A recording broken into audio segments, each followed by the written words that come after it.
It's Tuesday, August 31st, and this is now on HNN. This is a time when restaurants really need your support. Oahu's new vaccine pass program stirs mixed feelings. People that aren't vaccinated are going to cancel their membership.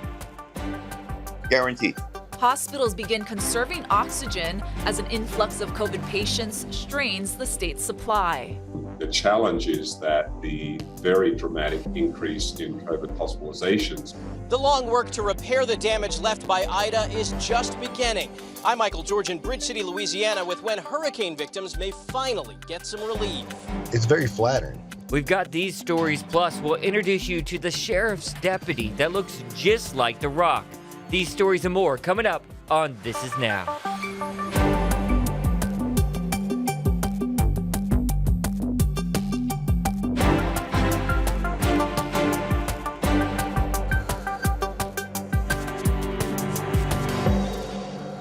We want to get started with breaking news. We have a live video feed coming into the HNN Digital Center. The breaking news is 2 people are dead following a shooting at a Waikiki assisted living facility. Police sources have confirmed to HNN. They're saying they are investigating this as a murder-suicide. This is at the plaza of Waikiki. The 2 people who died are a man and a woman. We do not know their ages, but we are hearing they suffered gunshot wounds. You can see in this live video feed, police are still on scene investigating. They have yellow taped off the building. You can see the building there is the plaza. We're told again this is an assisted living facility.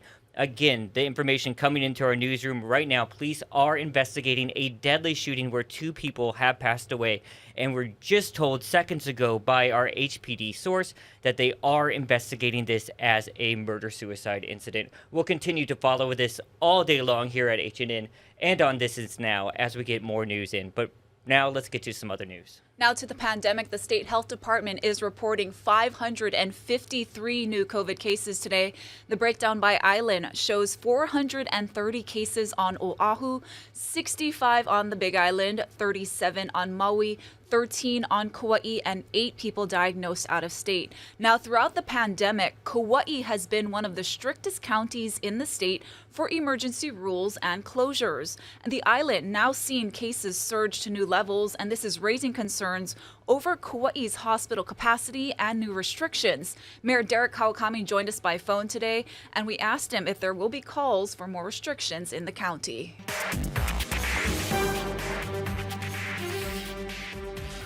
No, right now we are, and we just called our community together to basically say, hey, we got to come together as a community because it all boils down to personal behavior.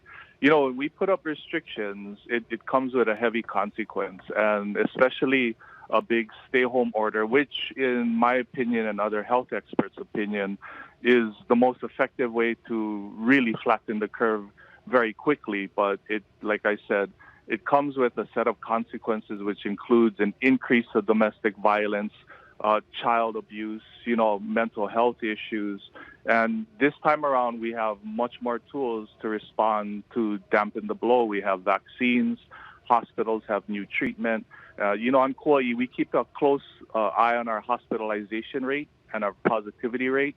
And so far, we're still below the state average and well below the national average. So we factor all of these things into.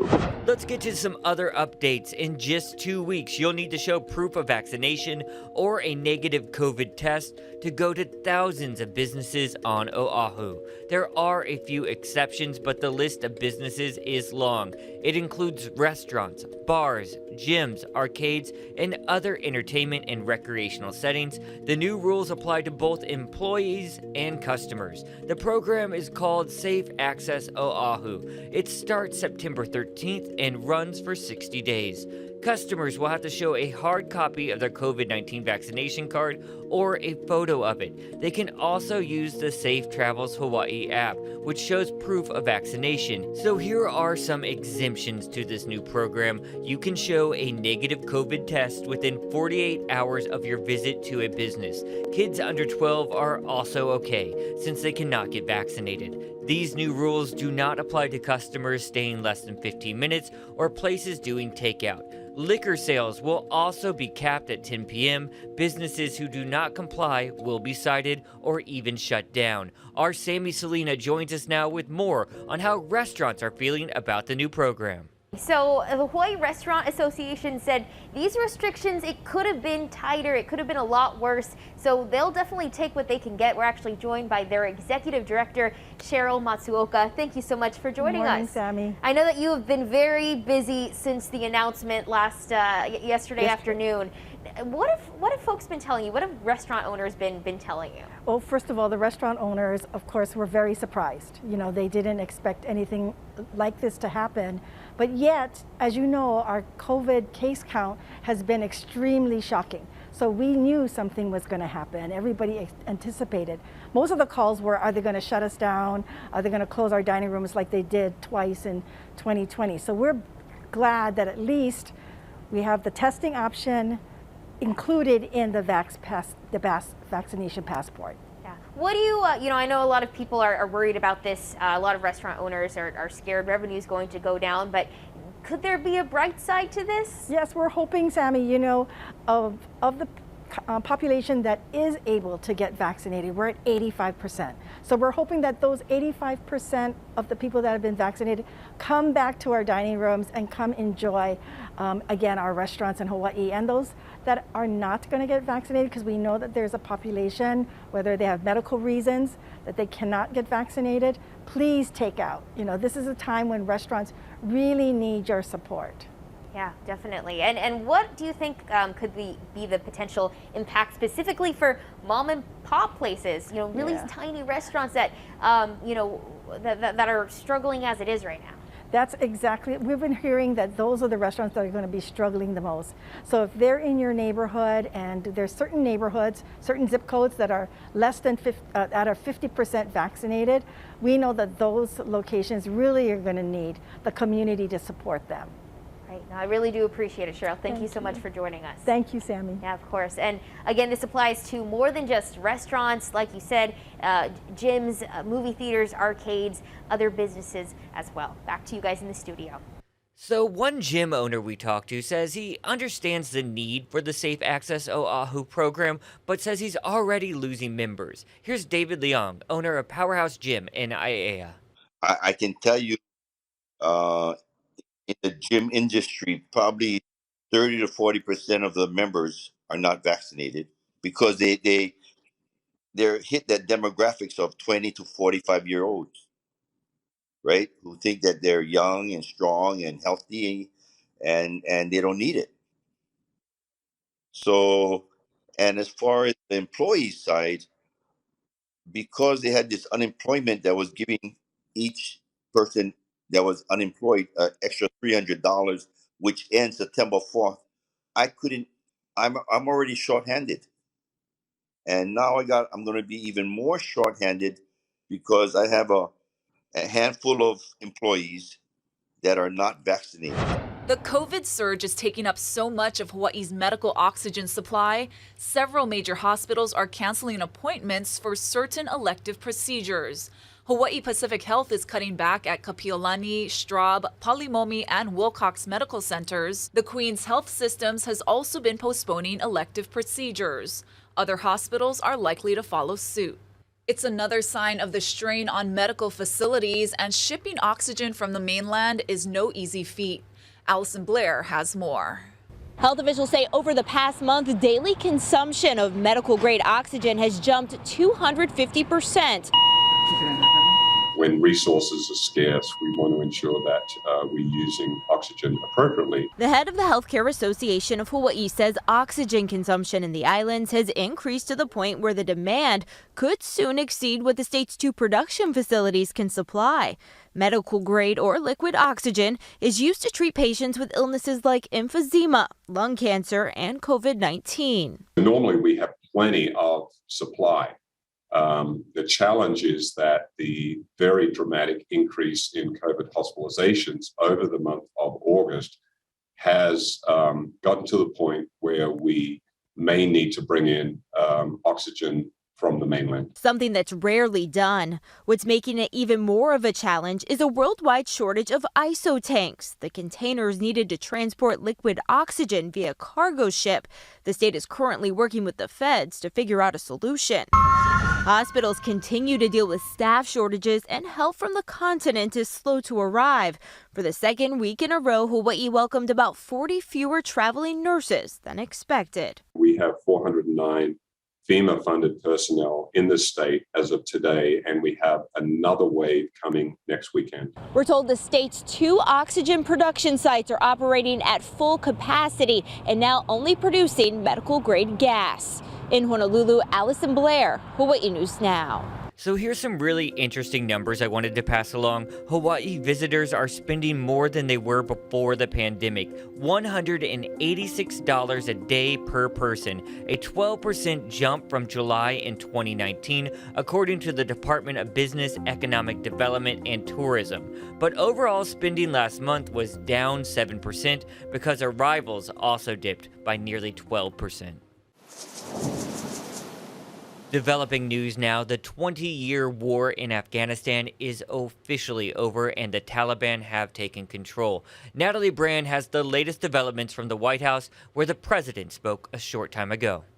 President Biden addressed the nation less than 24 hours after the last U.S. soldier, Major General Chris Donahue, left Afghanistan, ending a 2 decades-long war. Leaving August the 31st is not due to an arbitrary deadline. It was designed to save American lives. The administration estimates more than 122,000 people were evacuated, while around 300 Americans remain in Afghanistan. Americans need to be able to be brought home. This cannot be our history. This cannot be where this ends. The Biden administration says it will continue coordinating with international partners to ensure safe passage for any U.S. citizens and Afghan allies who still want to evacuate. We remain committed to get them out if they want to come out.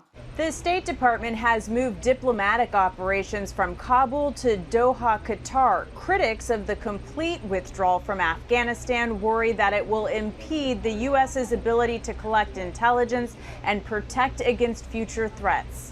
U.S. law enforcement officials confirmed to CBS News the Department of Homeland Security has issued warnings that extremists could seek to exploit the U.S. withdrawal from Afghanistan. DHS has deployed staff to assist in vetting the tens of thousands of Afghan allies arriving to the U.S. Natalie Brandt, CBS News, the White House. Meanwhile, on the West Coast, a huge firefighting force has gathered to defend Lake Tahoe from a raging wildfire. The flames forced the evacuation of California communities on the south end of the Alpine Resort and put others across the state line in Nevada on notice to be ready to flee. Now, the streets of the popular vacation destination are normally filled with thousands of summer tourists, but the fast-growing CALDOR fire forced a mass evacuation and triggered hours of traffic gridlock. The fire has been pushed by strong winds across 2 major highways and as of Tuesday morning has burned more than 299 square miles. Incredible video there. Let's get back to our local breaking news right now. Police sources have confirmed with us that they are investigating a murder-suicide at the Plaza of Waikiki. This is an assisted living facility. Our police sources have now told us that they believe this is a husband and wife. Both suffered gunshot wounds. As you can see, our crew is on scene there. Police have surrounded the building. I saw them interviewing people just moments ago. We are writing up all this information on our HNN digital platforms, and we'll have that complete write-up for you in just moments again on your HNN digital platforms, and we'll continue to follow it throughout the day and bring you updates on First at 4 on KHNL. Got to switch gears here now. Let's get a check of the weather. Here's Guy Hoggy.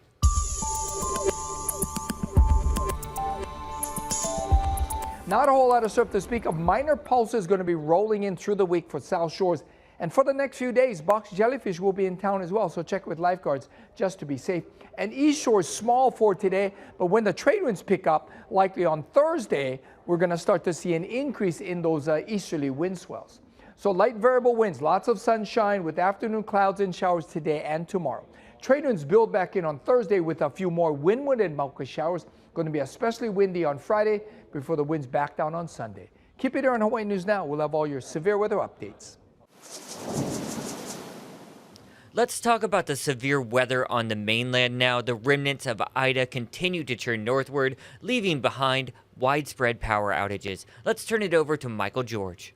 Using boats and helicopters, rescuers are still searching for people stranded by Ida's floodwaters along Louisiana's Gulf Coast. The ceiling in every room caved in, and it was unbelievable. 4 feet of water just came rushing in.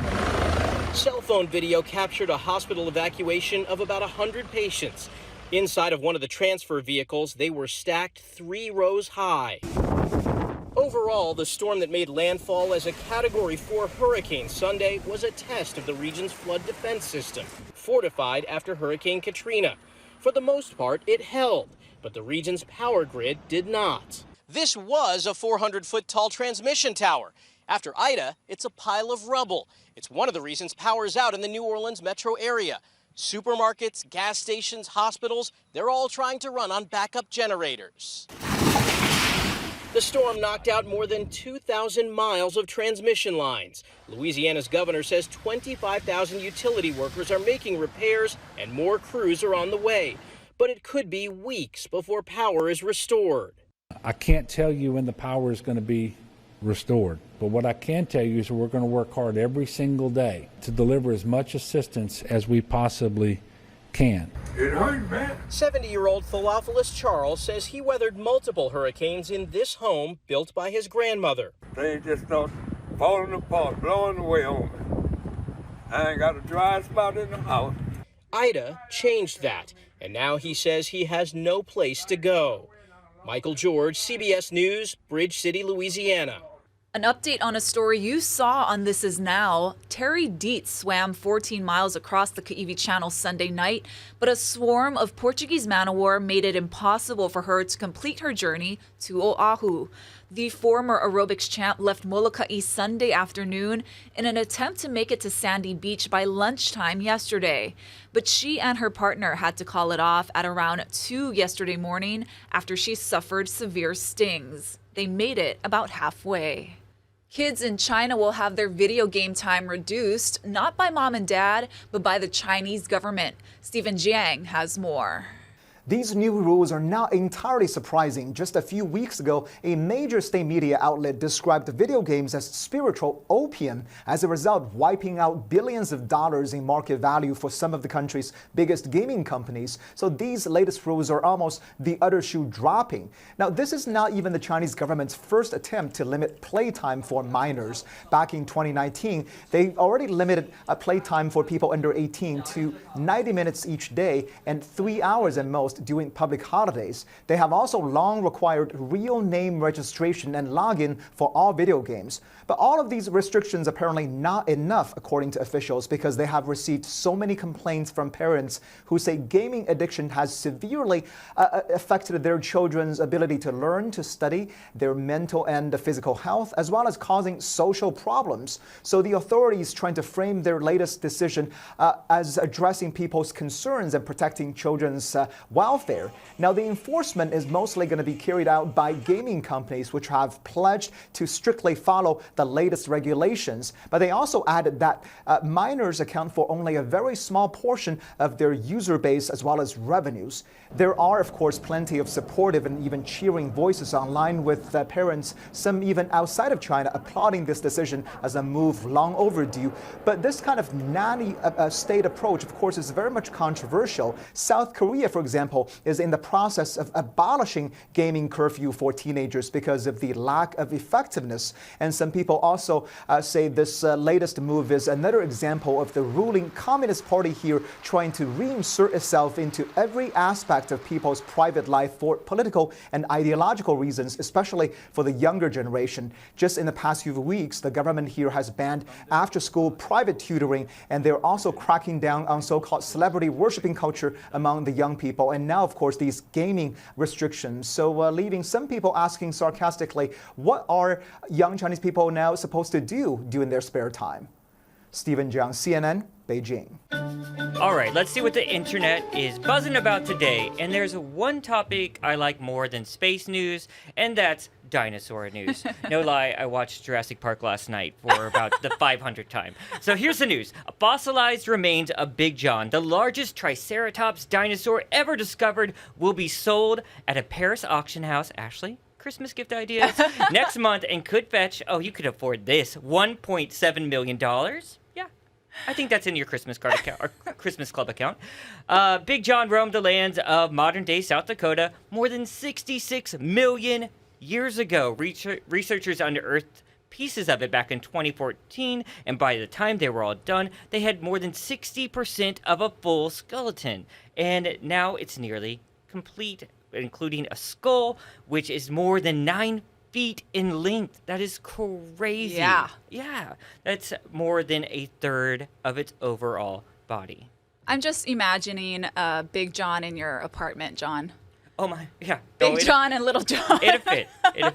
And we would share a lovely Budweiser seltzer, right? That's right, your favorite flavor too. Oh, Bud yes. Light says its new drink is the taste of fall. The beverage company is releasing a pumpkin spice spiked seltzer. That's a tongue twister. It's made with a blend of pumpkin, cinnamon, nutmeg, and vanilla. And the new drink is part of a fall-themed variety pack. So it includes flavors like toasted marshmallow, maple pear, and apple crisp. Will be available starting September 6th.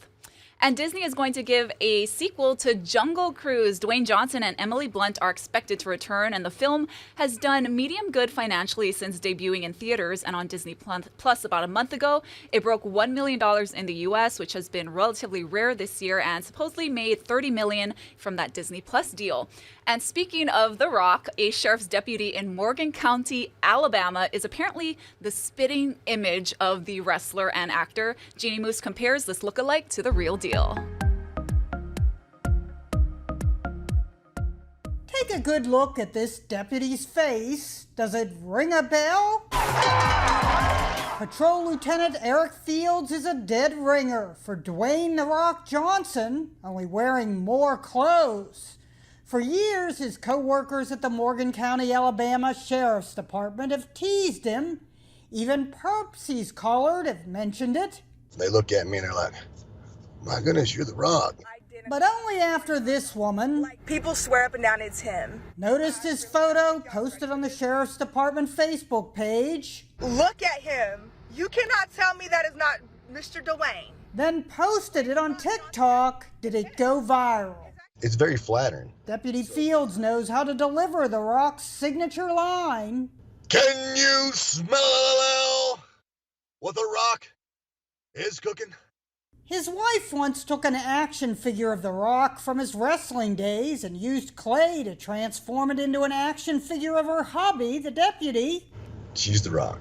Lieutenant Fields says he's using his 15 minutes of fame to raise money for a fellow deputy, Sergeant Chris Dillard, diagnosed with ALS. But he is a fighter. Deputy Fields hasn't yet heard any feedback from The Rock himself. He might be looking and saying, that guy don't look like me. I'm a lot better looking than that guy, you know. Yeah, but who smells better? Can you smell what The Rock is cooking? Jeannie Moose, CNN, New York. Man, I think they look very close. Yeah, I also get some Vin Diesel vibes, too. Yeah, a little bit. They had similar tattoos even, though, too. You guys, that's going to do it for This Is Now on this Tuesday. As you just saw, we had a lot of news still developing today. That's why you're going to want to get up to date by signing up for your H&N newsletters. You can do that by just going to your H&N digital platforms. Don't forget, Ashley will have all the updates as well coming up at 1 at 4 on KHNL. Have a good afternoon. Aloha.